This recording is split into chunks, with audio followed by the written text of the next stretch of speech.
हमारी कहानी शुरू होती है एक छोटे से प्यारे गांव नंदपुर में, जहां हर दिन एक नई उम्मीद और खुशी लेकर आता था। हरे भरे खेतों के बीच बसा जिंदगी आराम की और सीधी सादी थी। यहाँ के लोग अपने खेतों में मेहनत करते और शाम को एक साथ बैठकर हंसी मजाक करते। गांव वाले सब एक दूसरे के करीब थे, भरोसेमंद और दिलदार। हर कोई एक दूसरे की मदद के लिए हमेशा तैयार रहता था। एक अजीब सी सुबह सब बदल गया।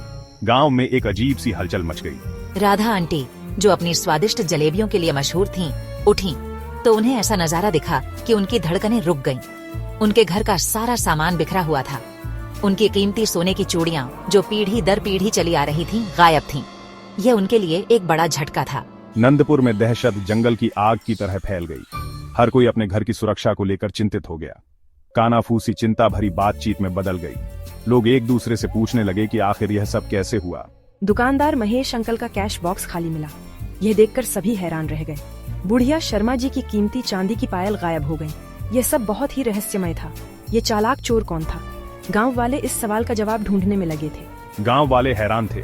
उन्हें समझ नहीं आ रहा था कि इस समस्या का समाधान कैसे निकाला जाए। डर ने उनकी कभी खुशहाल जिंदगी पर साया डाल दिया। हर कोई अपने घर की सुरक्षा को लेकर चिंतित था। उन्हें एक हीरो की जरूरत थी, कोई ऐसा जो इस रहस्य को सुलझाए और उनके मन की शांति वापस लाए। कोई ऐसा जो इस रहस्य को सुलझाए और उनके मन की शांति वापस लाए।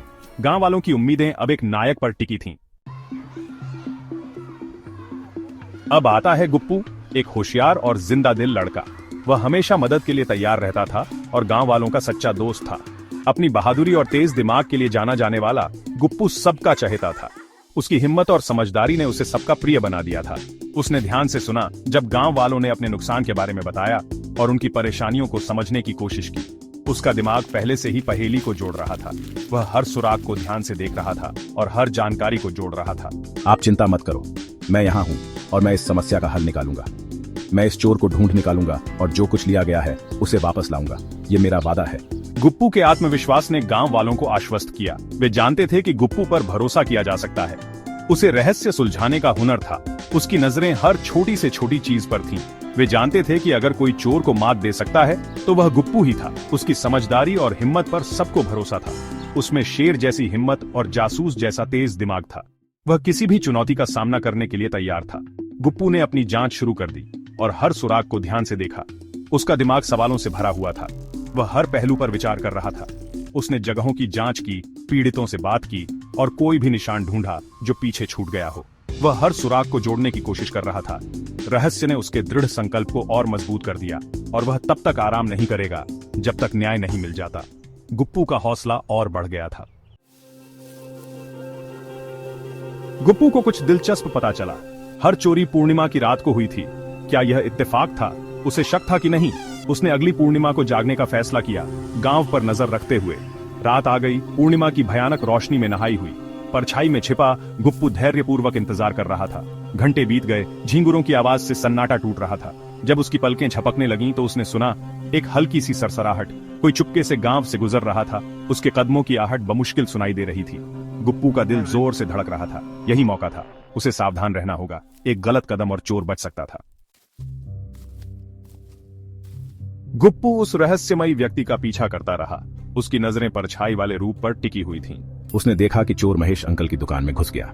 गुप्पू का दिमाग तेजी से दौड़ रहा था। चोर को रंगे हाथों पकड़ने का यही मौका था। उसने दीवार की एक दरार से झांका। उसने जो आगे देखा उससे उसकी सांसें रुक गईं। वह कोई खूंखार अपराधी नहीं था, बल्कि एक दुबला पतला जवान आदमी था, मुझसे ज्यादा बड़ा नहीं।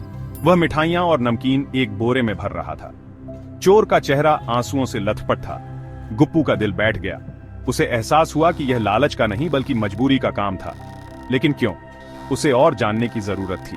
मैं चोर को भागने नहीं दे सकता, लेकिन मैं उसका सामना भी नहीं कर सकता। मुझे इसके बारे में होशियारी से काम लेना होगा। गुप्पू तब तक इंतजार करता रहा जब तक वह जवान आदमी दुकान से बाहर नहीं निकल गया। उसका बोरा चोरी के सामान से भरा हुआ था। गुप्पू ने देखा कि वह आदमी जल्दी जल्दी चल रहा था, जैसे उसे किसी चीज की जल्दी हो। फिर वह उसके पीछे चला गया, ज्यादा पास नहीं, सुरक्षित दूरी बनाए रखते हुए। गुप्पू ने ध्यान दिया कि वह आदमी बार बार पीछे मुड़कर देख रहा था। रास्ता गांव के बाहर एक जर्जर झोपड़ी तक गया। झोपड़ी की हालत देखकर गुप्पू को समझ में आ गया कि यहाँ कोई बहुत गरीब रहता है। अंदर एक कमजोर महिला खांस रही थी। उसके चेहरे पर चिंता की लकीरें थीं। उसकी हालत बहुत खराब लग रही थी। जवान आदमी उसके पास दौड़ा। उसे चोरी का गुड़ का एक टुकड़ा दिया। महिला ने उसे आशीर्वाद दिया और उसकी आंखों में आंसू आ गए। गुप्पू को सब कुछ साफ हो गया। वह समझ गया कि यह चोरी मजबूरी में की गई थी। चोर कोई खलनायक नहीं था, बल्कि एक लाचार बेटा था जो अपनी बीमार मां को बचाने की कोशिश कर रहा था। उसकी आंखों में चिंता और प्यार साफ झलक रहा था। अगली सुबह गुप्पू गांव वालों के पास गया। उसने सबको इकट्ठा किया और उन्हें पूरी कहानी सुनाई। उसने चोर की पहचान और उसके चोरी करने के कारणों का खुलासा किया। गांव वाले हैरान रह गए। उसने उनसे दया दिखाने और बीमार महिला की मदद करने की विनती की। गुप्पू की बातों ने सबके दिलों को छू लिया। गांव वाले जो पहले गुस्से में थे, गुप्पू की कहानी से भावुक हो गए। उनकी आंखों में भी आंसू आ गए। उन्होंने महिला की मदद करने और जवान आदमी को एक ईमानदार नौकरी देने का फैसला किया। गांव वालों ने मिलकर उसकी मदद की। चोरी का सामान वापस कर दिया गया और नंदपुर में शांति बहाल हो गई। गांव में फिर से खुशहाली लौट आई। गुप्पू, उनके बहादुर और दयालु हीरो का सबने जश्न मनाया। उसकी तारीफें चारों ओर गूंजने लगीं। उसने न केवल रहस्य सुलझाया, बल्कि उनके दिलों को भी जोड़ दिया। गुप्पू ने गांव वालों को एक नई दिशा दिखाई।